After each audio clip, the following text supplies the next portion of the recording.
What's up everyone, welcome back to our channel. In today's quick video you are going to see how to backup and restore WhatsApp messages on Android. So to do that, let's head over to our WhatsApp application, and once you are there, make sure you have logged in into your account and then head over to the three dots icon on the top right. From here, head over to settings, and in here scroll down or go to chats, and scroll down. Here you will find the option of chat backup. Tap on it, and here you'll find the option of backup.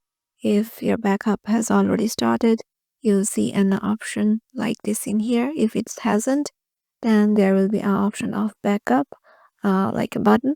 So tap on it and your backup will be started. So you can change the frequency of your backup, like you can change it to only when I tap backup, or disable it, or you can change it to monthly or daily. And you can include videos in it by toggling it on, and you can also back up your WhatsApp using your cellular data. So yeah, in this way you can just back up your WhatsApp messages and restore it.